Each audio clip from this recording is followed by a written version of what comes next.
প্রিয় বন্ধুরা, কেমন আছেন? আশা করি ভালো। আমি জগতের বিভিন্ন ধর্মের একজন ছাত্র। বিভিন্ন ধর্ম নিয়ে আমি আলোচনা করি। তো অনেকে আমার এই ধর্ম সম্বন্ধে সন্দেহ করে আমি মুসলমান কিনা বা ইহুদি কিনা, খ্রিস্টানদের দালাল কিনা, ইত্যাদি ইত্যাদি। মূল কথা, আমি জগতের বিভিন্ন ধর্মের ছাত্র।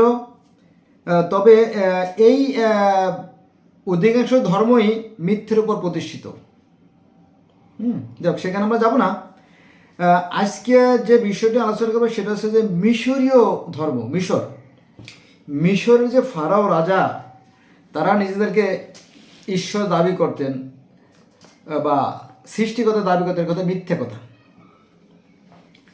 এই মিশরীয়দের ধর্ম ছিল, সেই বিষয় সম্পর্কে আমি আজকে বিস্তারিত আলোচনা করবো। আমার সাথে থাকবেন। মিশরীয়রা প্রথমে প্রকৃতির পূজা করত, পরবর্তীতে তারা মূর্তি পূজা করত, তারও পরে তারা এক আল্লাহ বা এক রাতে বিশ্বাস করত। তারা বিশ্বাস করত যে রায়ের একটা চোখ হচ্ছে সূর্য আর রায়ের আর একটা চোখ হচ্ছে চাঁদ, এবং সেখানে চারজন ফেরেশতা। যেমন ইসলাম ধর্মে চারজন ফেরেশতা: আজরাইল, জিব্রাইল, ইসরাফিল, মিকাইল। ইসলাম ধর্মে চারজন ফেরেশতা। খ্রিস্টান ধর্মেও চারজন ফেরেশতা, ইহুদি ধর্ম চারজন ফেরেশতা, এমনকি সনাতন ধর্মেও চারজন ফেরেশতা: ব্রহ্মা, বিষ্ণু, শিব, মহেশ্বর, চারজন। এবং মিশরীয় ধর্মে ও চারজন ফেরেশতা: এক নম্বরে হোরাস, দুই নম্বরে শেত, তিন নম্বরে থোট, চার নম্বরে শব্দু। হোরাস, শেত, থোট, শব্দু, মোট চারজন। এরকম তো আরও অনেক চারজন পাওয়া যাবে। চলেন আলোচনা করি তারপরে। আচ্ছা, এবার আসেন মিশরীয় ধর্মের সৃষ্টির সূচনা। মিশরীয় ধর্মে নান, মিশরীয় ভাষায় নান যাকে বলা হয় ওয়াটার বা পানি, এই পানি থেকে সৃষ্টির সূচনা হয়। যে পানির কথা বলা আছে আপনার গ্রিক ধর্মে, রোমান ধর্মে, সনাতন ধর্মে, এবং পৃথিবীর আরও শত শত হাজার ধর্মে পানি থেকে সৃষ্টির কথা বলা আছে। এমনকি বিজ্ঞানীরাও বলে যে পানি থেকে সৃষ্টির সূচনা। আচ্ছা, এই যে নান বা পানি থেকে আবার ডিম্ব তৈরি হয়, আবার ডিম থেকে গর্ভাশয় থেকে সৃষ্টি সূচনা, যেটা এখনো চলতেছে। এখনো তাই। দেখেন, আমি একটা ডিম বের করি, ডিম আছে নাকি।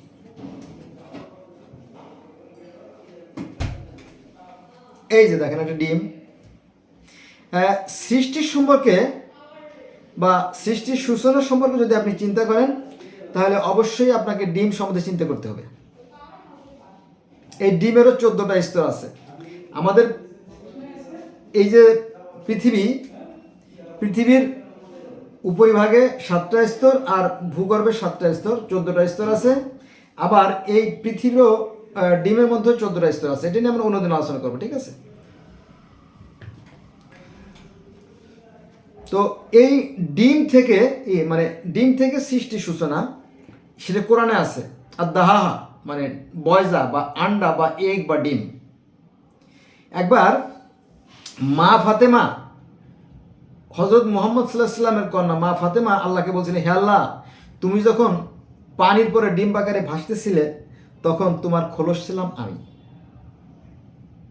তো এই ডিমের কথা সনাতন ধর্মে আছে যে যিনি সৃষ্টিকর্তা তিনি নতস্বী প্রতিমা অস্তি, তার কোনো আকার নাই, তার কোনো প্রতিমূর্তি নাই। তিনি চিন্তা করলেন তিনি এক থেকে একাধিক হবে, অর্থাৎ বহু হবে। তারপরে তিনি কি করলেন? তিনি হস্তপদ কর্ণ নাসিকা গৃহা জিবা ত্বক দন্ত সব কিছু তৈরি করে ভিতরে আত্মার উপর প্রবেশ করলেন। আর কোরআন শরীফে ওই একই কথা একটু ঘুরিয়ে পেঁচিয়ে, একটু ঘুরানো। সেটা হচ্ছে যে সৃষ্টিকর্তা তার নূর দ্বারা চারজন ফেরেশতা সৃষ্টি করলেন: আজরাইল, জেব্রাইল, ইসরাফিল, মিকাইল, চারজন ফেরেশতা সৃষ্টি করলেন এবং একজনকে বললো তুমি একজন সৃষ্টি করো, একজন পালন করো, একজন ধ্বংস করো, একজন মেসেজ দাও। 4টে সেক্টর। তো 4জন সেক্টরকে আমরা জানেন, এটা বহু ধর্মে আছে। তো তারা কি করলো, এই পানি থেকে ফিসি সূচনা হলো। এটা আছে কোরআন শরীফের সূরা হুদের 7 নম্বর আয়াতে, যে আল্লাহ পানির উপরে ছিলেন আর সেখান থেকে তিনি সৃষ্টি সূচনা করেন। সূরা হুদ আয়াত নম্বর 7। ঠিক এরকমটি সনাতন ধর্মে বলা আছে যে ঈশ্বর প্রথমে পানি তৈরি করলেন। পানি তৈরি করলেন, পানি তৈরি করার পরে সেই পানি দিয়ে তিনি একটা অতিকায় অণ্ড তৈরি করলেন। এই যে সেই আন্ডা আমরা বলি না ব্রহ্মাণ্ড, বিশ্ব ব্রহ্মাণ্ড বলি না, এই অণ্ড থেকে বিশ্ব ব্রহ্মাণ্ড, এটার খণ্ডিত অংশ যদিও। তাহলে এই সেই আন্ডা থেকে অণ্ড, তাই না? পুরুষের অন্ডকোষও এই অন্ডেরই মতো।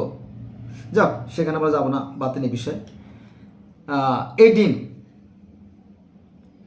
তো পানিটাকে তিনি সৃষ্টি করার পরে সেটাকে একটা আকৃতি দিলেন, একটা ডিম্ব তৈরি করলেন, যাকে বলে ব্রহ্মাণ্ড বা আন্ডা বা বয়জা। আর হিরণ্যগর্ভ বলা হয়। তো ঈশ্বর অর্থাৎ পরম বিষ্ণু সেই পানির পরে শায়িত অবস্থায় ছিলেন। পরম বিষ্ণু অর্থাৎ ভগবান বা সেই হরি বা সেই ঈশ্বর বা গড, আল্লাহ, আহুরা মাজদা, ইলা, রাব্বি, যাই বলেন, তিনি পানির ভিতরে শায়িত অবস্থায় ছিলেন। এটা সনাতন ধর্মেও আছে, পানির মধ্যে শায়িত অবস্থায় ছিল। ইহুদি ধর্ম আছে পানি থেকে সৃষ্টি, খ্রিস্টান ধর্মে আছে পানি থেকে সৃষ্টি, ইসলাম ধর্মে সূরা হুদের 7 নম্বর আয়াতে আল্লাহ বলেন আল্লাহ পানি থেকে সৃষ্টি সূচনা করেন, আল্লাহ পানির পর ছিলেন। এবং আপনি এটা তো কোরআন শরীফ আছে, বেদের কথা বললাম, বাইবেলের আদি পুস্তকের 1-1 সেখানেও দেখবেন যে ঈশ্বর পানির উপরে ছিলেন এবং তিনি সেখানে শ্বাস প্রশ্বাস নিচ্ছিলেন। এ কথা আছে বাইবেলে, আমার কাছে আছে বাইবেলের মধ্যে, আনি না আমি বাইবেল। হ্যাঁ, যারা বিশ্বাস করবেন করবেন, আর নইলে যারা খুঁজে দেখতে পারেন 1-1 ওল্ড টেস্টামেন্টের। তো এই মিশরীয় ধর্মেও ওই একই কথা বলতেছে যে তিনি নান থেকে ডিম তৈরি করেন, আর ডিম থেকে গর্ভাশয়, ডিমের ভিতর তো গর্ভাশয় তৈরি হয়, মানে ভ্রূণ তৈরি হয়, বাচ্চা তৈরি হয়, এভাবে তিনি সৃষ্টির সূচনা করেন। গর্ভাশয় থেকে নুট অর্থাৎ ওসিরিস, পরে হোরাস, তারপরে শেত, তারপরে আইসিস, নেপতিস এর জন্ম হয়। এটা কোথায় পাইছেন? এ সমস্ত গল্প কোথায় পাইলেন?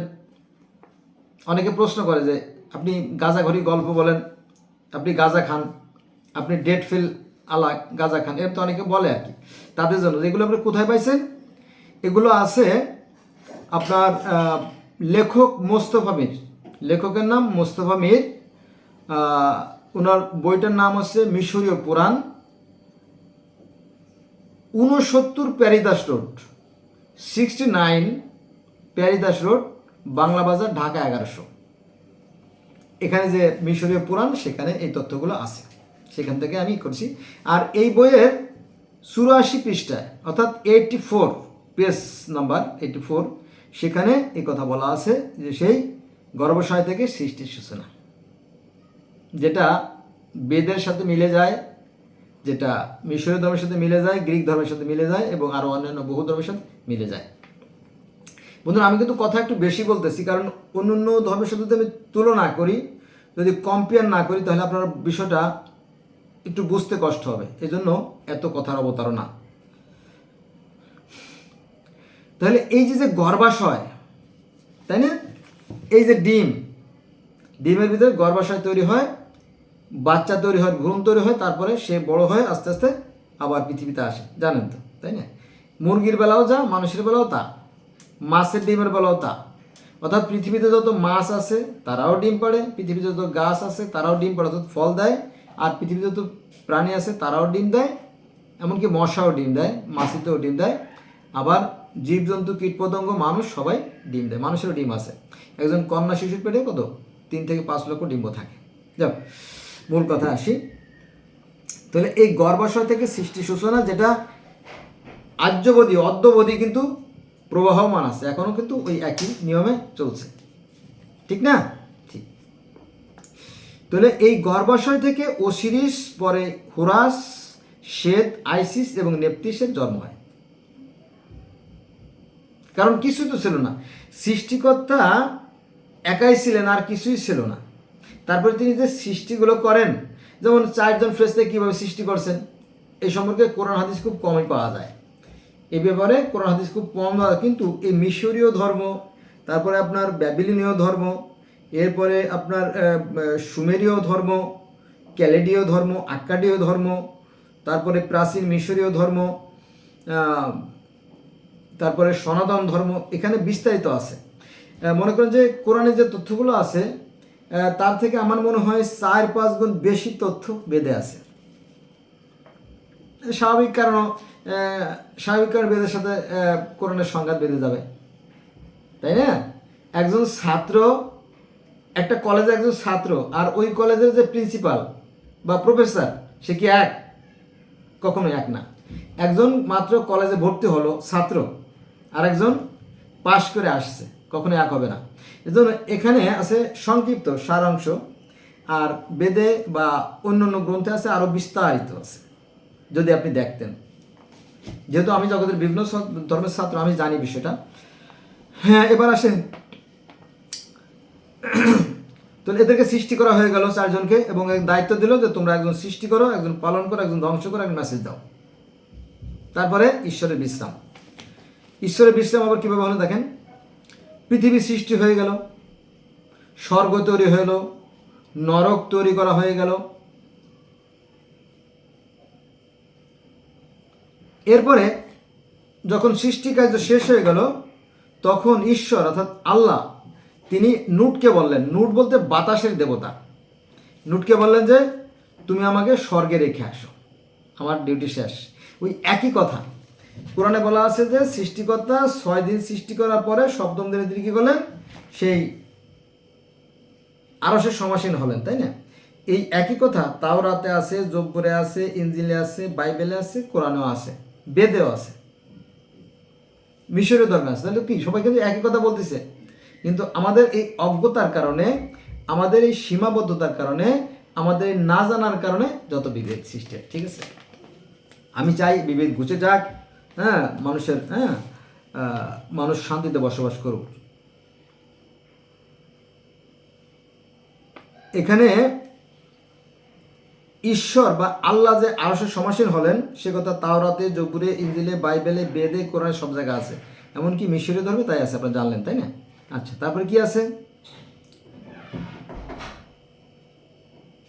নানের পানিতে, নান, পানিকে নান বলে, নানের পানিতে প্রথমে পাহাড় সৃষ্টি হয়। পাহাড় বা পৃথিবী যাই বলেন, তো সেখানে বলা আছে পাহাড়, একটা পাহাড় গজে ওঠে।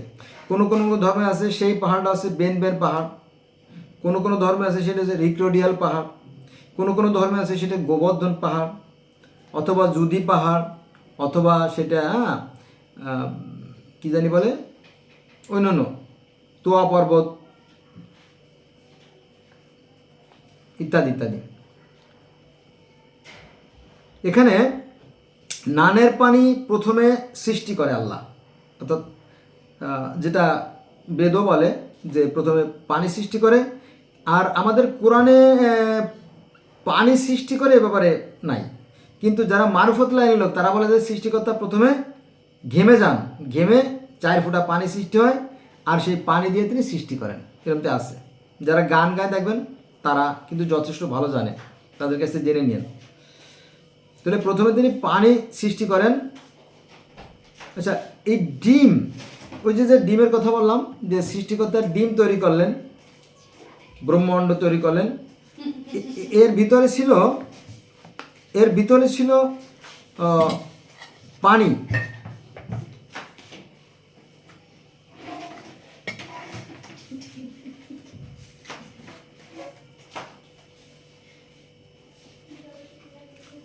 ডিমের মধ্যে ছিল অন্ধকার, ডিমের মধ্যে ছিল অন্ধকার এবং আলোর পাখি।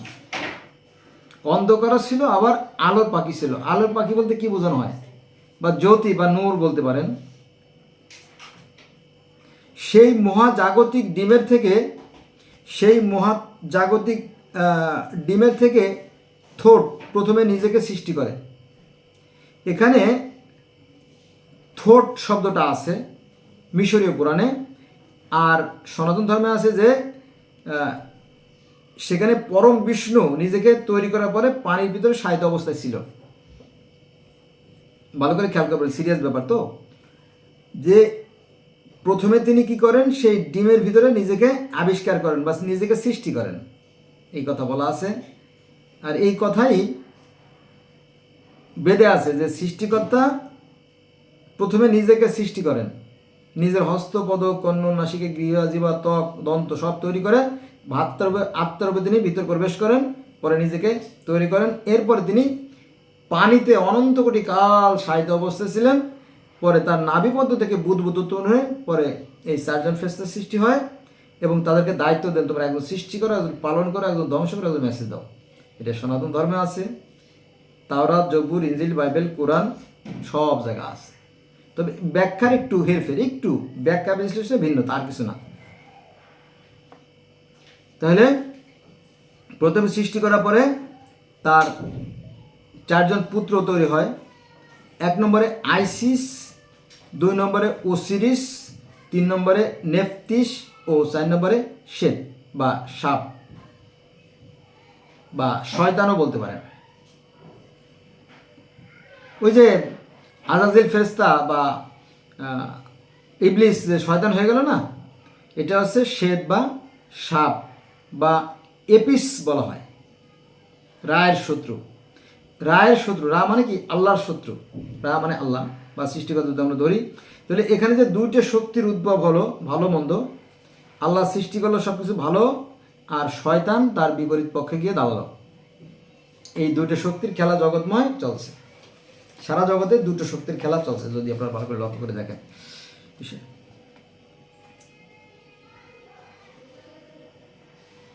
6 দিনের সৃষ্টি ব্যাপারে আলোচনা করি। এটা কিন্তু মিশরীয় ধর্মের কথা বলতেছি আমি।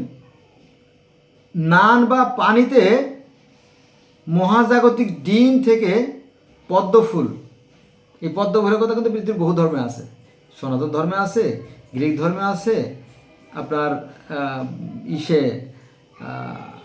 বৌদ্ধ ধর্মে আছে পদ্ম ফুল, আপনারা খোঁজ নিয়ে দেখেন। তো এই নান বা পানিতে মহাজাগতিক ডিম থেকে পদ্ম ফুলের থেকে অন্ধকার আর আলোর পাখি অর্থাৎ সূর্য,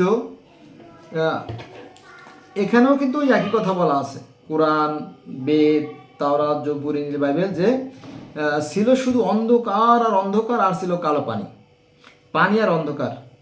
তো এখানেও সেই অন্ধকার শব্দটা আসছে, যে ছিল শুধু অন্ধকার আর ছিল আলোর পাখি বা সূর্য। পৃথিবী, স্বর্গ, নরক এবং রায়ের জন্ম, স্বর্গ, মর্ত্য, পৃথিবী সব কিছু সৃষ্টি হয়ে গেল এই থেকে, অন্ধকার আর আলোর পাখি থেকে। প্রথমে ঈশ্বর যে 4 জন ফেরেশতা তৈরি করলেন, হোরাস, সেত, থোট এবং শব্দ, 4 জনের প্রধান ফেরেশতা। আর একজন ছিল সেত শেপশুট, তাকে ঈশ্বর নির্দেশ দিলেন যে তুমি মাটি দিয়ে মানুষ তৈরি করো। কিসের মাটি? কুমারের কাতার মাটি দিয়ে মানুষ তৈরি করলো। তারপরে তিনি মানুষ তৈরি করলেন। মানুষ তৈরি করার পরে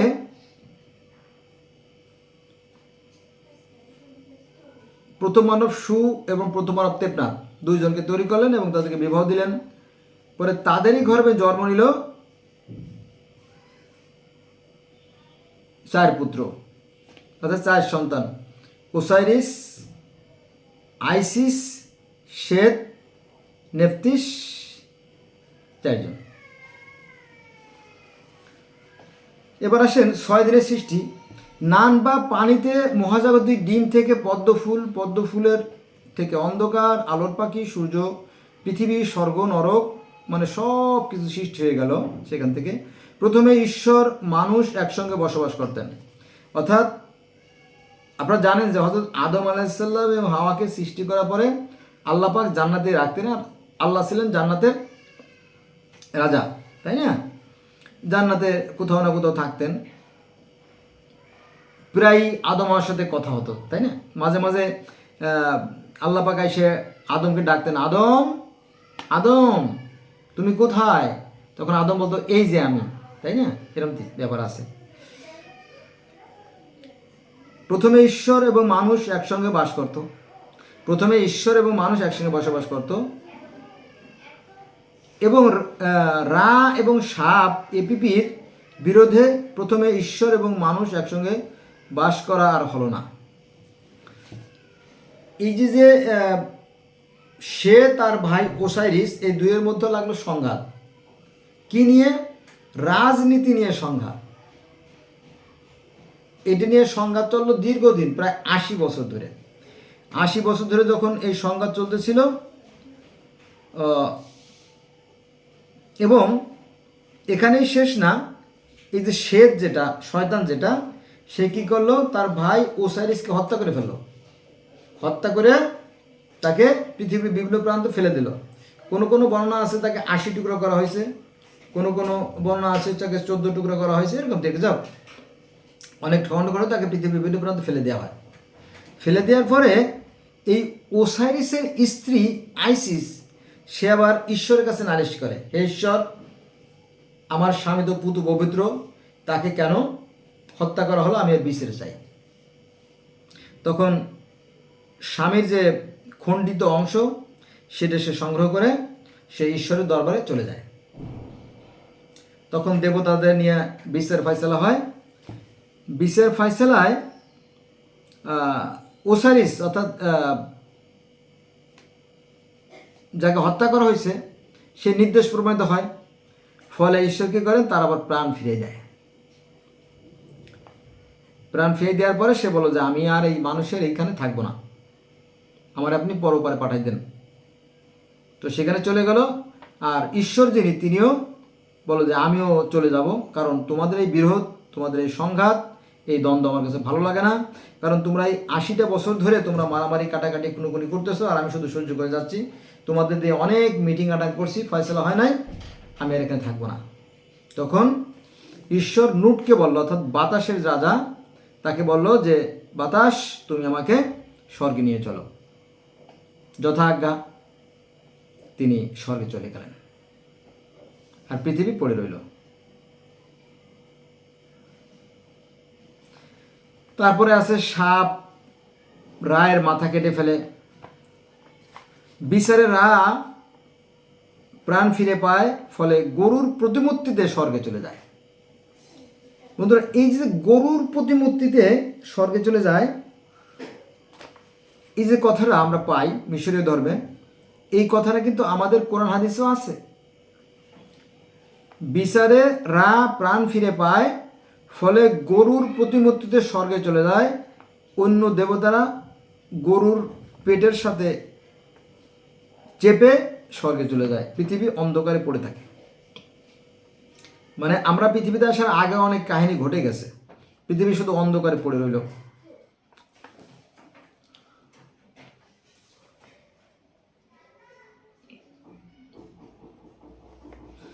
এখানে একটু কথা বলি, সেটা হচ্ছে যে আমরা কোরআন হাদিস যদি পড়ি তাহলে দেখা যাবে যে ইসলাম ধর্মের যে আদি পিতা হযরত আদম আলাইহিসসালাম, তিনি স্বর্গ থেকে যখন পৃথিবীতে আসেন তখন তার সাথে একটা গরু ছিল।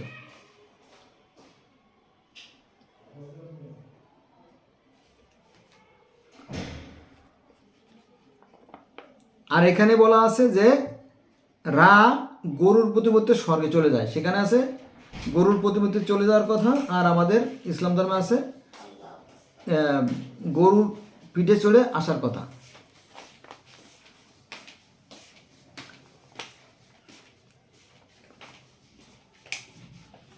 তারপরে পৃথিবীতে অন্ধকারে পড়ে রইল। এরপরে দেখেন নতুন পৃথিবী, আবার পৃথিবীর থোত পৃথিবীতে আবার আলো আনে, সূর্য প্রতিদিন উঠতে থাকে, পাতাল যুগে সাপ, মিথ্যুক, আত্মা খেয়ে ফেলে। নুট হলো আকাশ, গোব হলো মাটির ঈশ্বর। এই যে সূর্য, এই সূর্যকে কিন্তু বিভিন্ন সময় বিভিন্ন নামে ডাকা হয়। যেমন সূর্যকে সকালে বলা হয় খেপড়ি, দুপুরে বলা হয় রা, আর সন্ধ্যায় বলা হয় আটুম। একই সূর্যকে অনেক নাম। আচ্ছা, হাবিল কাবিলের যে হত্যার কাহিনী, সেটাও কিন্তু এখানে আমরা পাই। যেমন হাবিল কাবিলকে হত্যা করছিল, সেই কাহিনী এখানে আছে যে শ্বেতের হিংসা ভ্রাতৃ হত্যার কারণ। শ্বেত সাপরূপ, সে 80 বছর ধরে তার ভাইকে মারার চেষ্টা করে। তারপরে তো এর আগে বললাম যে তাকে 80 টুকরো করে ফেলাই দেয়। তার স্ত্রী তাকে সেটা সংগ্রহ করে আল্লাহ ঈশ্বরের কাছে যে নালিশ করে, ঈশ্বর তাকে আবার প্রাণ ফিরিয়ে দেয়। আচ্ছা, এবার আসেন সৃষ্টির জন্য আরও 4 জন জ্ঞানের দেবতা। এদের 4 জন হলো, একজন হচ্ছে হু, আরেকজন হচ্ছে শেহা, 3 নম্বরে শেহেম, আর 4 নম্বরে হেও। 4 জন জ্ঞানের দেবতা। এবার আসেন আমরা মিশরীয় ধর্মের আদম যে সৃষ্টির কাহিনী, সেটা নিয়ে আলোচনা করব।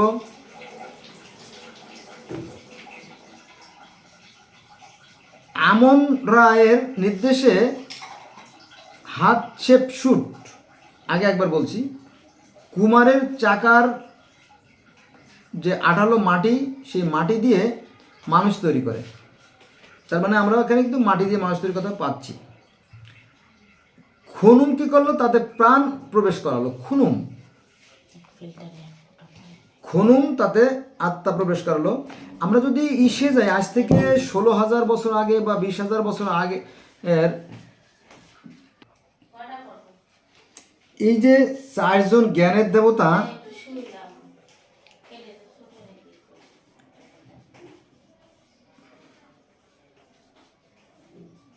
এই 4 জন জ্ঞানের দেবতার কথা কিন্তু গ্রিক ধর্মে আছে। জ্ঞানের দেবতা আছে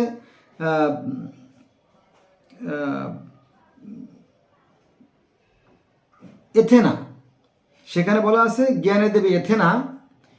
আর সুমেরীয় অঞ্চলের যে ধর্মগুলো আছে, সেখানে বলা আছে জ্ঞানের দেবী হচ্ছে আরুরু। জ্ঞানের দেবী আরুরু।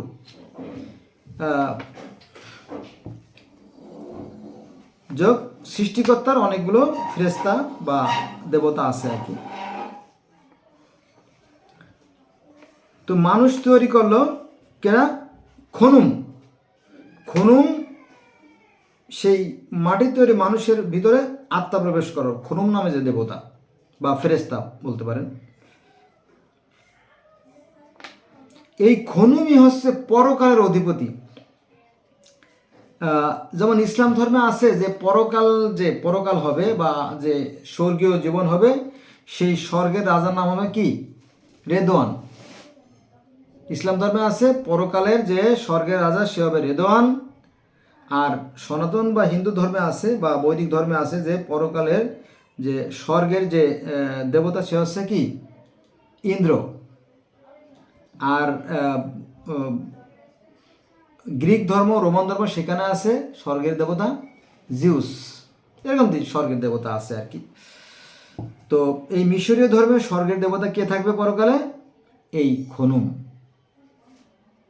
এটা পাবেন, এটা আপনারা পাবেন মিশরীয় পুরাণ নামক বইয়ের 144 পৃষ্ঠায়। লেখকের নাম মোস্তফা মীর, 69 পেরিদাস রোড, বাংলা বাজার, ঢাকা থেকে প্রকাশিত যে মিশরীয় পুরাণ, সেখানে এই তথ্যগুলো পাওয়া যাবে। এবার আসেন, আমরা যদি কোরআন পড়ি তাহলে দেখা যাবে যে স্বর্গ থেকে 2টো নদীর শাখা পৃথিবীতে আছে। সে কথা শুধু কোরআনই বিশ্বাস করে না, এই মিশরীয় ধর্মে সেই কাহিনী আছে যে স্বর্গ থেকে নদী প্রবাহিত। এটা হচ্ছে ইউফ্রেটিস টাইগ্রিস নদী। আর এই হ্যাপি নামক যে দেবতা, তিনি হচ্ছেন এই বন্যার দেবতা। তার মাধ্যমে এই বন্যা সংঘটিত হয়।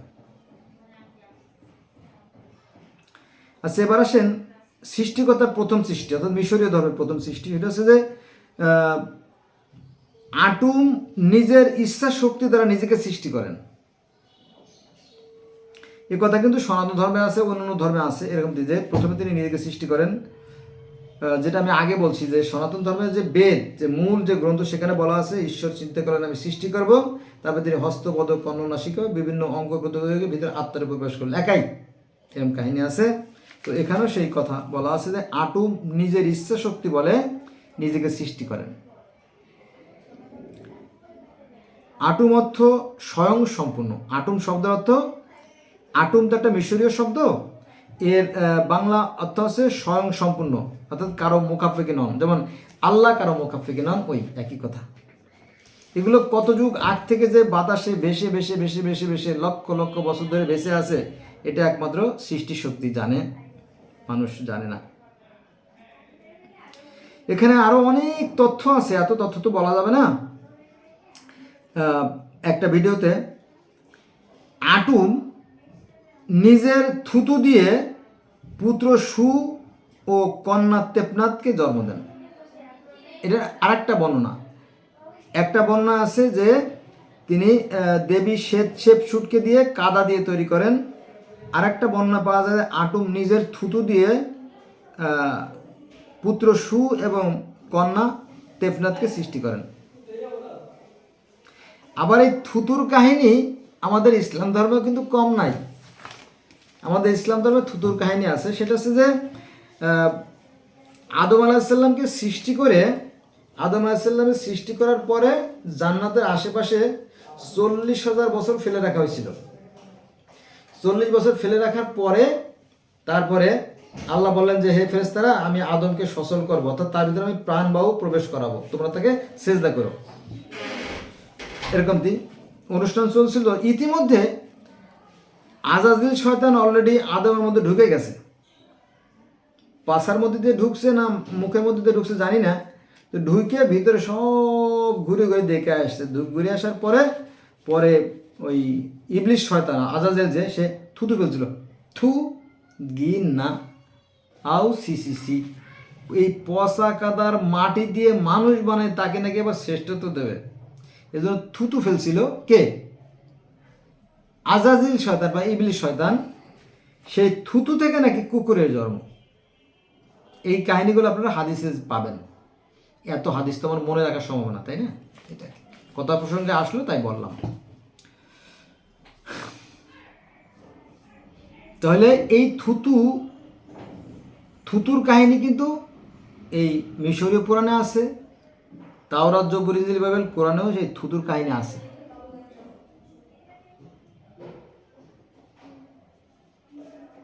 আরো আরো ধর্মে থুতুর কাহিনী আছে, আমার মনে পড়লে আমি আলোচনা করব। ওই আছে থুতুর কথা বলি, এই যে হযরত মূসা আলাইহিস সালামের কাহিনীতে থুতুর কাহিনী আছে। শিশু মূসা আলাইহিস সালামকে যখন পানিতে ফেলে দেওয়া হলো, তখন ওই যে ফেরাউনের যে কন্যা গোসল করতে আসলো, আসার পরে এই শিশু মূসাকে নিয়ে গেল। তখন এই মূসার যে মুখের যে লালা বা থুতু, এটা লেগে ফেরাউনের যে একটা কন্যা ছিল কুষ্ঠ রোগাগ্রস্ত, তার সেই রোগটা ভালো হয়ে যায়। এই থুতুর কথা অন্য অন্য জায়গায় আছে, কারণ মূসারও তো আলাদা একটা কিতাব ছিল জানেন, তাই না? তো এরকম তো বহু ধর্মে এই থুতুর কথা আছে। আবার সনাতন ধর্মে থুতুর কাহিনী আছে।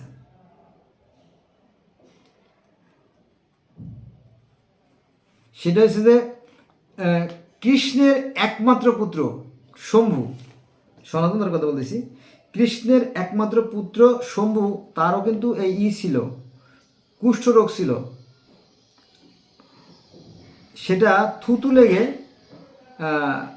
সেটা ভালো হয়ে যায়। এটা একটা লম্বা কাহিনী আছে, সেখানে যাব না, চলেন মূল কথায় যাই। অনেকগুলো দেবতার নাম বলবো, অনেকগুলো দেবতা।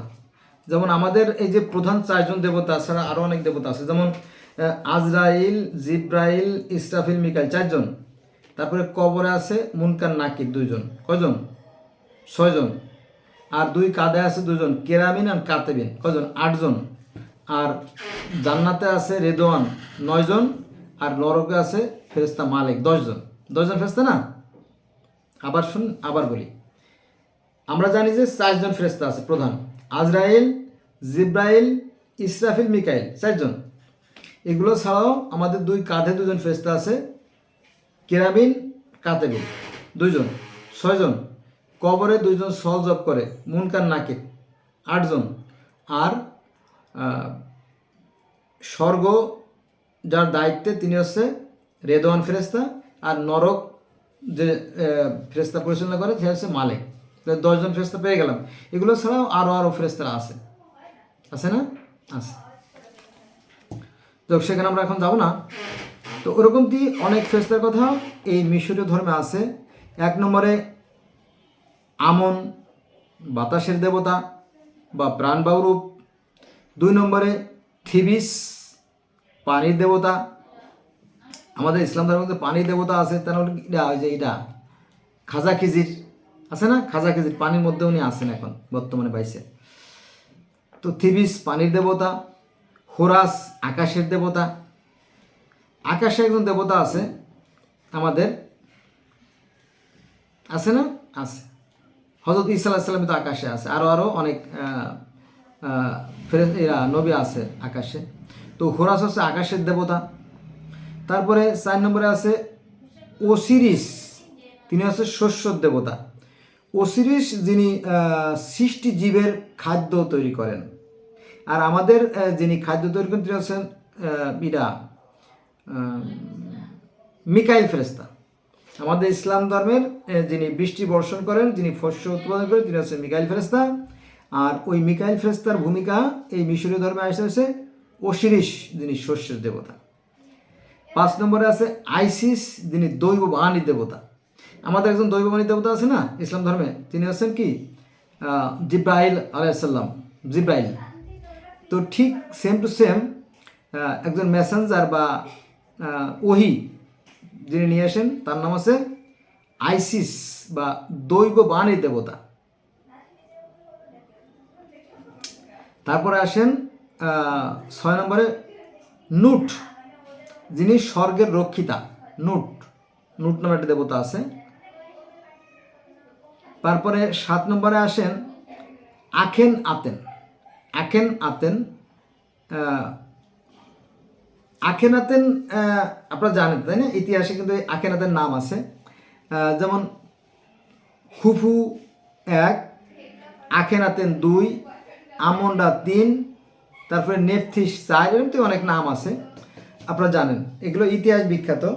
তাহলে এই যে আখেনাতেন, ইনি কিন্তু ঈশ্বর না, কিন্তু আমাদের ধর্মগুরুরা বলে যে মিশরীয়রা নিজেকে ঈশ্বর দাবি করতো, মিথ্যা কথা।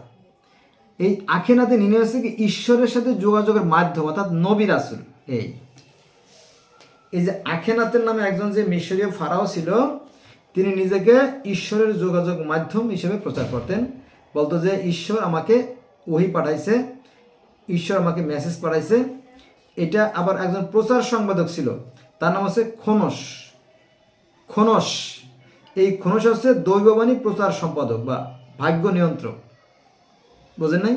আবার বলি, আখেনাতেন হচ্ছে ঈশ্বরের যোগাযোগ মাধ্যম, অর্থাৎ জিব্রাইল যেমন আল্লাহর থেকে যে মেসেজগুলো, যে খবরাখবর সেটা নিয়ে আসতো জিব্রাইল নবী মুহাম্মদ সাল্লাল্লাহু আলাইহি ওয়াসাল্লামের কাছে, ঠিক তেমনি এই আখেনাতেনের কাছে ঈশ্বর রায়ের কাছ থেকে মেসেজ নিয়ে আসতো এই ফেরেশতারা।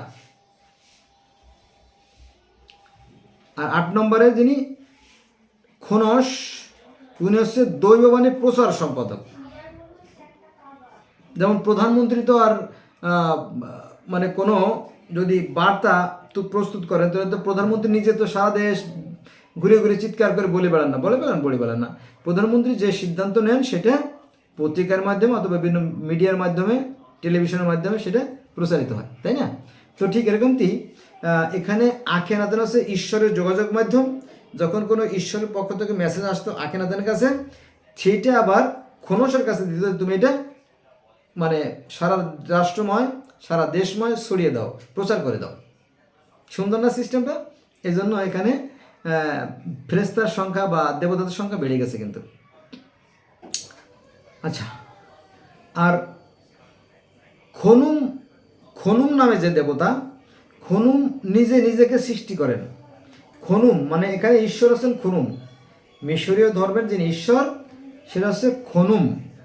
তিনি নিজেই নিজেকে সৃষ্টি করেন এবং তিনি 4টি পিলারের উপরে সব কিছু নির্মাণ করেন এবং সেখানে তিনি আছেন, অবস্থান করছেন। যেমন আমাদের কোরআন শরীফে আছে যে আল্লাহ পাক 7 দিনে সব কিছু সৃষ্টি করার পরে তিনি আরশের সমাসীন হলেন, আছে না?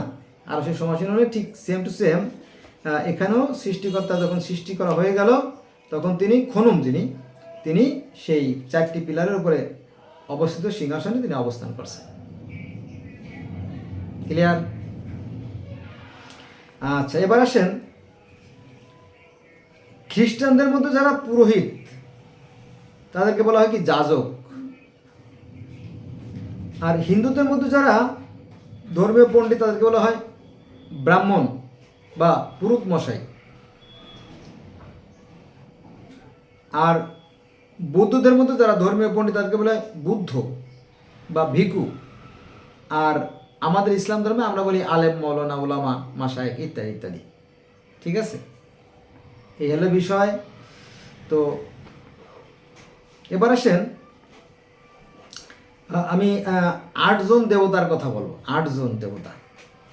1 নম্বরে নান ও নাউনের জোড়া ছাড়া তো সৃষ্টি হয় না, এটা সৃষ্টির একটা বিধান, আর সৃষ্টিকর্তার বিধানে কোনো পরিবর্তন হয় না।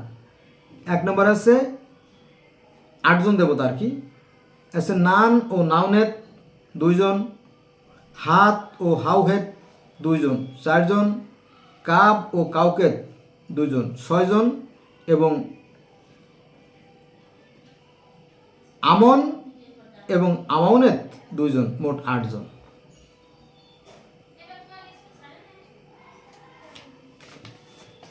আর এই যে আত্মা বিষয় যেটা আর কি, আত্মা বিষয় যে কথাগুলো সেটাও কিন্তু এখানে আছে।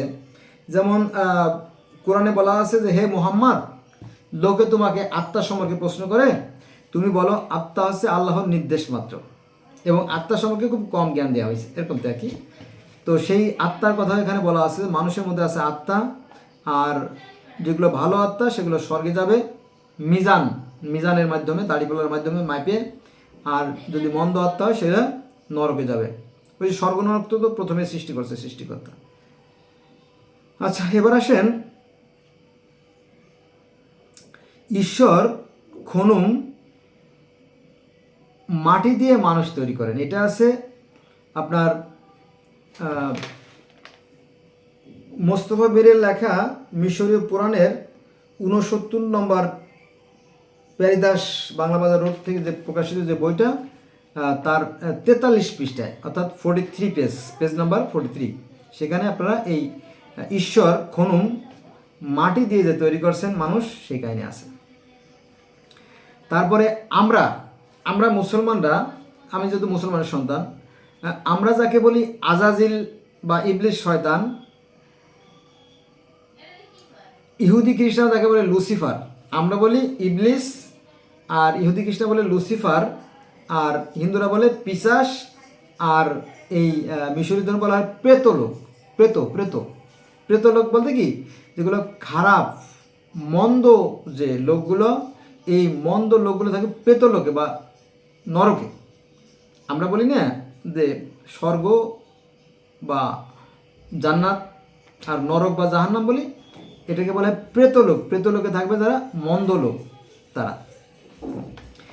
আবার এই মিশরীয় ধর্মে মহাপ্লাবনের কাহিনী আছে, অবিশ্বাস্য, তাই না? আমি অন্তত 300টা ধর্মে, পৃথিবীর 300 ধর্মে এই মহাপ্লাবনের কথা আমি পাইছি, যেহেতু আমি জগতের বিভিন্ন ধর্মের ছাত্র, সেজন্য বললাম। এই যে বইটার নাম আমি দু একবার বলছি, তো এই মোস্তফা মীরের লেখা যে মিশরীয় পুরাণ, এই বইয়ের 127 পৃষ্ঠায় সেই মহাপ্লাবনের যে কাহিনী সেটা আমরা দেখতে পারবেন।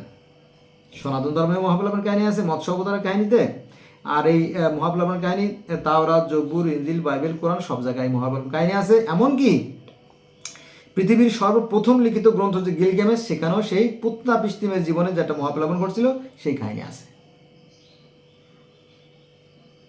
তারপরে যে ডিম থেকে সৃষ্টি সূচনা, এটা পাবেন সেই মোস্তফার লেখা বইয়ের 127 নম্বর পৃষ্ঠায়। সেই বই ডিমের কথাও পাবেন, যেটা কোরআনে আসছে দাহা বা ডিম্ব বা আন্ডা বা বয়জা। তারপরে গরুর কথা বললাম না, যে এই যে কোরআন শরীফের প্রথম যে সূরা আল বাকারা, বাকারা মানে কি গরু, বাকারা শব্দ তো গরু বা গরুর কাহিনী। এই গরুর কাহিনী তাওরাতে, জব্বুরে, ইনজিলে, বাইবেলে, কোরআনে, বেদে, মিশরীয় পুরাণ, গ্রিক পুরাণ, হ্যাঁ, তারপরে আপনার সেই গিলগামেশ, সব জায়গা আছে। গ্রিক ধর্মেও গরুর কাহিনী আছে, কারণ ওই গরুর বাহন ছিল, এরা জিউসের বাহন ছিল গরু। আবার আমাদের আদমের বাহন ছিল গরু, শিবের বাহন গরু সনাতন ধর্মের। মানে কি এই গরু পৃথিবীর হাজার হাজার ধর্মে আছে, কিন্তু আমরা তো দেখি না, তাই না? আমাদের মধ্যে যে হিংসা, বিদেশ, ঘৃণা ভরা, এই কারণে আমরা আর দেখতে পারি না, দেখে হয়ে ওঠে না। কঠিন ব্যাপার না এটার বিষয়।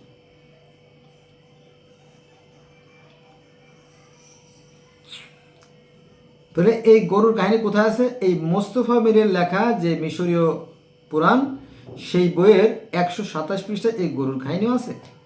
যেমন বেদেও গরুর কাহিনী আছে, গীতায়ও গরুর কাহিনী আছে, তাওরাতেও গরুর কাহিনী আছে, জব্বুরেও গরুর কাহিনী আছে, ইনজিলেও গরুর কাহিনী, বাইবেলেও গরুর কাহিনী আছে, আর কোরআনের প্রথমেও গরুর কাহিনী আছে, আর মিশরীয় পুরাণেও সেই গরুর কাহিনী আছে। এরপরে পৃথিবীর সর্বপ্রথম লিখিত গ্রন্থ যেটা গিলগামেশ, সেখানেও গরুর কাহিনী আছে। হ্যাঁ, কারণ গিলগামেশের বন্ধু এনকেদু সেই গরুকে হত্যা করছিল, পরে দেবতাদের সাথে একটা যুদ্ধ হয়, বিশাল কাহিনী, সেখানে আমরা যাবো না, তাহলে জিনিসটা এলেবেলে হয়ে যাবে। এমনি অনেক লম্বা সময় হয়ে গেছে, যারা ধৈর্য যারা আছেন তাদের অনেক ধন্যবাদ।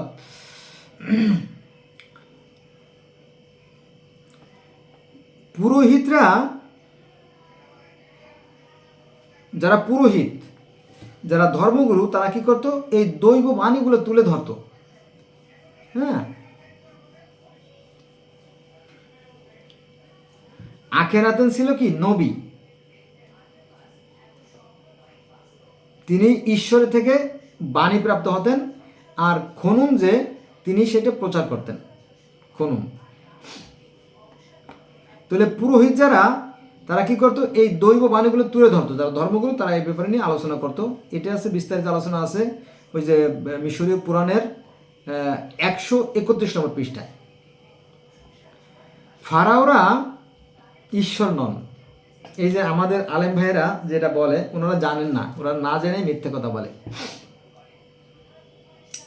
আমি এই যে আপনাদের সাথে কথা বলতেছি না, আজকে হচ্ছে 16/12/2025 সাল, মঙ্গলবার। আপনাদের সাথে কথা বলার আগে একটা ভিডিও দেখলাম, নামটা ভুলে গেলাম, আমির হামজা বলছিল যে এই যে 71-এর যে ইতিহাস, এই ইতিহাসের প্রায় আচ্ছা আমি একটু বের করে দিই। 1971 সালের যে ভূমিকা, এতদিন পর্যন্ত যে মিথ্যা রচনা, আপনারা বদরুদ্দিন ওমরের ইতিহাস পড়বেন, তার যে লিখিত বইতে আমরা পড়েছি, মুক্তিযুদ্ধ নিয়ে যে সমস্ত কল্পকাহিনী লেখা, এগুলো 100 ভাগের 90 ভাগ মিথ্যা। সুতরাং জামাত ইসলামী বাংলাদেশ ওই সময় যুদ্ধের বিরুদ্ধে ছিল না, তারা ছিল ভারতের বিরুদ্ধে। আপনারা কি শুনলেন? মানে মাওলানা আমির হামজা সাহেব বলতেছে যে এই যে 71 সালের যে যুদ্ধ, এই তার নাকি 90 ভাগই নাকি মিথ্যা। কি বুঝলেন? আমির হামজা সাহেব বলতেছে যে এই যে 71 সালের যে আপনার স্বাধীনতার যে যুদ্ধ, এর নাকি 90 ভাগই মিথ্যা।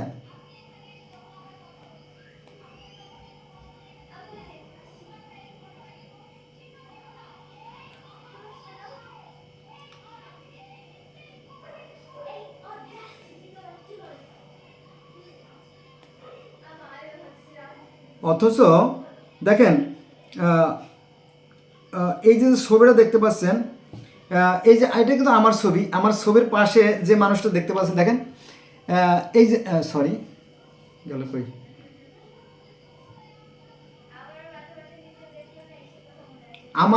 আমার ছবির পাশে যে লোকটা দেখেন, এই যে কালো ড্রেস পরা, এই যে দেখেন, এই যে বাম পাশে, সরি কই গেল, এই যে এই যে এই যে এই যে এই যে এই যে দেখেন,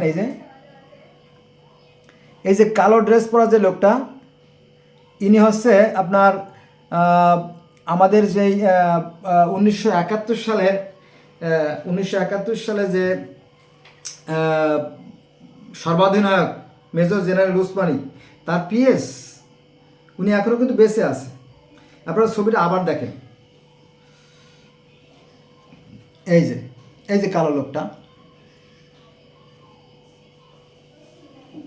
এটা আমার ছবি আর ওই লোকটার ছবি, উনি এখন বেঁচে আছে। আমরা গতকালকে প্রোগ্রাম করছি প্রেস ক্লাবের আশেপাশে, ঢাকার প্রেস ক্লাবের আশেপাশে যে প্রোগ্রামটা করছি, আমি দেখাচ্ছি আপনাদেরকে।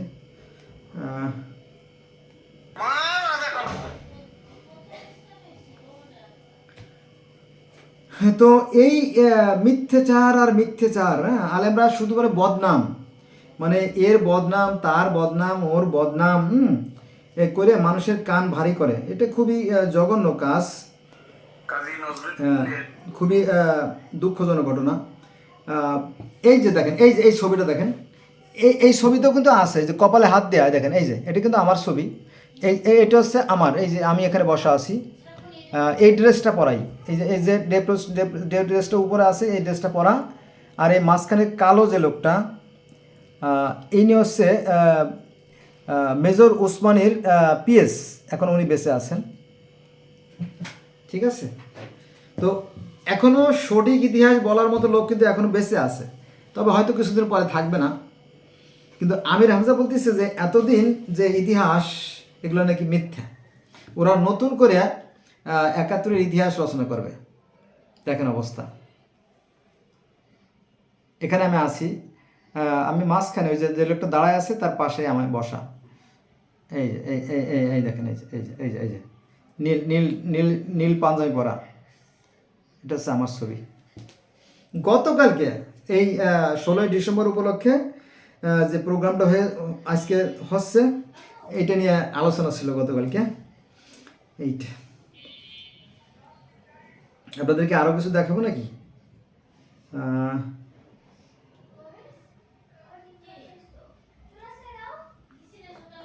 এই যে আরো ক্লিয়ার করে দেখেন, এই যে আরো ক্লিয়ার করে দেখালাম আপনাদেরকে, এই যে দেখেন, এই যে আমি হচ্ছে আপনার বাম পাশে, এই পাশে হচ্ছে আমি, আর এই যে এই ডাইন পাশে যে লোকটা দেখতে পাচ্ছেন না, কালো টুপি পরা, এই কালো টুপি পরা লোকটা হচ্ছে বাংলাদেশের সর্বাধিনায়ক জেনারেল ওসমানীর পিএস, উনিও একজন মুক্তিযোদ্ধা, ইনিও একজন মুক্তিযোদ্ধা। আবার মাঝখানে যে মহিলার ছবি দেখা যাচ্ছে, উনি হচ্ছেন একজন মুক্তিযোদ্ধার কন্যা।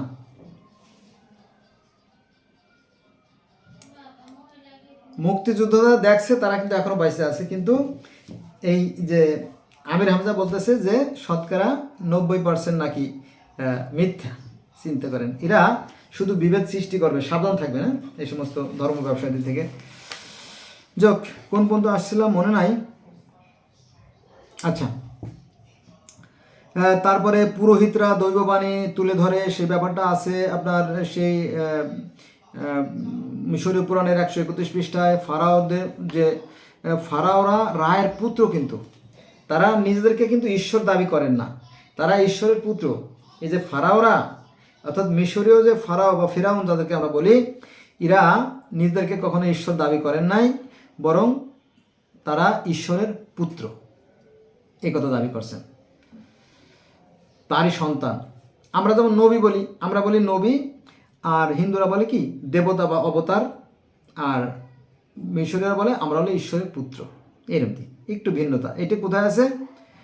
ফারাওরা বা ফেরাউনরা বা ফারাওরা ঈশ্বরের পুত্র, এটা আছে মোস্তফা মিরের লেখা মিশরীয় পুরাণের 143 পৃষ্ঠা। আমি খুব সহজ করে দিলাম, কারণ বড় একটা বই পড়া তো বেশ কষ্টের সাথে ব্যাপার, আমি নোট করে রাখছি, তো আমি নোট করে রাখছি বলে আপনাদেরকে আমি সহজে দেখালাম কোথায় কি আছে আর কি। কারণ আমাকে অনেক সময় প্রশ্নের সম্মুখীন হতে হয়, প্রশ্নের সম্মুখীন হলে আমাকে আবার ওই বই ঘেটে ঘেটে উত্তর দিতে হয়, কারণ এটা তো খুব সেন্সিটিভ ব্যাপার, জানেন তো আপনারা, তাই না, ধর্ম বিষয়টা। তারপরে তাবিজ কবজের যে বিষয়টা আছে, তাবিজ করা, তারপরে আপনার ডোরা মানে বান মারা, ক্ষতি করা, এই ব্যাপারটা আছে আপনার 148 পৃষ্ঠায়, মিশরীয় পুরাণের 148 পৃষ্ঠায় এই তাবিজের ব্যাপারটা, কবজের ব্যাপারটা আছে। তারপরে আছে চেষ্টা দ্বারা ভাগ্য পরিবর্তন করা যায়, যেটা কোরআনে আছে। আল্লাহ বলেন যে আমি ততক্ষণ পর্যন্ত কোনো জাতির ভাগ্য পরিবর্তন করি না যতক্ষণ পর্যন্ত সে নিজের ভাগ্য নিজে পরিবর্তন না করে। কোরআনে আছে না? কোরআনে আছে। তো ওই কথা এখানে আছে যে চেষ্টা দ্বারা নিজের ভাগ্য পরিবর্তন করা সম্ভব। এটা আছে আপনার এই যে মোস্তফা কামালের লেখা যে মিশরীয় কোরআন, এই বইয়ের 150 পৃষ্ঠায় বিস্তারিত, এত তো বলা যাবে না এটা আর কি। তারপরে সেই স্বর্গের যে বৃক্ষ, স্বর্গের বৃক্ষর কাহিনী আছে না, এই স্বর্গের বৃক্ষের কথা বলা আছে সনাতন ধর্মে। সেটা ছিল আসলে একটা রম্যফল বা রম্যবৃক্ষ। আর পৃথিবীর প্রথম লিখিত গিলগামেশ আছে, সেটা ছিল আসলে জীবনলতা। তারপরে কেউ বলে আবার হোমা বৃক্ষ। আর বাইবেলে আসছে যে সেটা ছিল আসলে একটা জ্ঞানদায়ক বৃক্ষ, অথবা সেটা ছিল একটা জলপাই গাছ, ইত্যাদি ইত্যাদি। আর কোরআনে আসছে সেটা ছিল গন্ধম গাছ। কিন্তু গন্ধম শব্দটা কোরআনের এক জায়গাও নাই, এই গন্ধব শব্দটা আবার বেঁধে আছে। কোরআনে কি আছে তাহলে? গন্ধব শব্দটা যখন নাই, কোরআনে আছে সাজারা মানে বৃক্ষ। কিন্তু সে কি বৃক্ষ, কি বৃক্ষের ফল খাইছিল সেটা কিন্তু নিয়ে অনেক মতভেদ আছে কোরআন হাদিসে। আমি সেখানে যাব না ভাই, মাইন্ড করেন না কিন্তু। তারপরে স্বর্গের যে বৃক্ষ, এটা আছে আপনার মোস্তফা মিরের লেখা মিশরীয় পুরাণের 150 পৃষ্ঠায়। আমি এবার লেখকের নামটা লিখে রাখছি, দেখেন উপরে, এই যে, যাতে ভুলে না যায় বা তথ্য ভুল না দেয়। এটা আছে আপনার মিশরীয় পুরাণ, লেখকের নাম হচ্ছে মোস্তফা মির, 69 পেরিদাস রোড, বাংলা বাজার, ঢাকা থেকে প্রকাশিত বই, সেখান থেকে পাওয়া যায় তথ্য, তা দিয়ে আমি একটা নোট তৈরি করছি। মানে বিশাল একটা বইকে আমি মাত্র একটা পৃষ্ঠা নিয়ে আসছি। হ্যাঁ, এটা আলোচনা করতে গেলে অন্তত 50টা বা 100টা ভিডিও করা দরকার, কিন্তু 100টা ভিডিও তো দেখবেন না, আর টুকরো টুকরো দেখে ভালো করে বোঝাও যায় না। কিন্তু যেহেতু একসাথে আছে, অন্তত কিছুটা ধারণা হবে যে একই ধরনের তথ্য বা একই ধরনের কাহিনী এই ধর্মগুলোতে পাওয়া যায়। আচ্ছা, এবার আসেন ওই যে পরকালের যে বিচার, মিজান বা দাড়িপাল্লায় বিচার হবে, এটা আছে। আপনারা আজকাল তো ঘরে বসে বসে এই তথ্যগুলো জানা যায় ইউটিউবের মাধ্যমে, জেনে নিন। আমাদের ইসলাম ধর্মে যেমন নরকের যে ফেরেস্তা, সেটা হচ্ছে কি মালেক, আর হিন্দু ধর্মে নরকের ফেরেস্তা হচ্ছে জম। মানে বৈদিক ধর্ম অথবা হিন্দু ধর্ম বা সনাতন ধর্ম যাই বলেন, এই ধর্মে যে নরকের যে দায়িত্বপ্রাপ্ত ব্যক্তি, সে হচ্ছে জম। আর আমাদের ইসলাম ধর্মে আছে নরকের ফেরেস্তা আছে মালেক। আর এই মিশরীয় ধর্মে নরকের যে ফেরেস্তা, তিনি হচ্ছেন সেনকেত। এটা আছে মোস্তফা বিনের লেখা মিশরীয় পুরাণের 153 পৃষ্ঠা, 153 পেজ নাম্বার। ওকে। আচ্ছা, তাহলে আমরা জানলাম যে এই যে ফারাও মানে ফেরাউনদের বিরুদ্ধে যে মিথ্যা কথা বলা হয়, এটা আসলে সঠিক না, তাই না? ফারাওরা বা ফেরাউনরা নিজেকে ঈশ্বর দাবি করতেন না। তারা বলতো আমরা ঈশ্বরের পুত্র এবং আমরা ঈশ্বর থেকে মানে বাণীপ্রাপ্ত হই। যারা বাণীপ্রাপ্ত হয় তাদেরকে বলা হয় আখেনাতেন। আর এই বাণীগুলো যারা প্রচার করতো তাদেরকে বলা হতো খোনস। সেখানে স্বর্গ আছে, পরকাল আছে, জান্নাত জাহান্নাম আছে, তারপরে সব আছে, নরক আছে, নরকের দোজক টোজক আগুন সব আছে। তারপরে এই যে মুসার যে কাহিনীটা, এর একটা গন্ধ পাওয়া যায়, সেটা হচ্ছে যে নলখাগড়ার বনে বা পেপিরাসের বনে শিশু হোরাসকে লুকিয়ে রাখে। হোরাসকে মারলে শ্বেত পৃথিবীতে আধিপত্য বিস্তার লাভ করতে পারবে, এই জন্য হোরাসকে হত্যা করতে চায়। অর্থাৎ হোরাসের সাথে তার বাইরে যে শ্বেতের যে একটা দ্বন্দ্ব, অর্থাৎ হাবিলের সাথে কাবিলের যেটা দ্বন্দ্ব, তার একটা গন্ধ আমরা এই মিশরীয় পুরাণ থেকে জানতে পারি। তার মানে কোরআনে যা আছে কোরআনে যা আছে মোটামুটি প্রায় তার 90% এই মিশরীয় ধর্মে আছে। কিন্তু এই মিশরীয় ধর্ম যদি প্রচার করা হয় তাহলে তো ধর্ম ব্যবসা আর চলবে না, সমস্যা না, সমস্যা হয়ে যাবে এটা।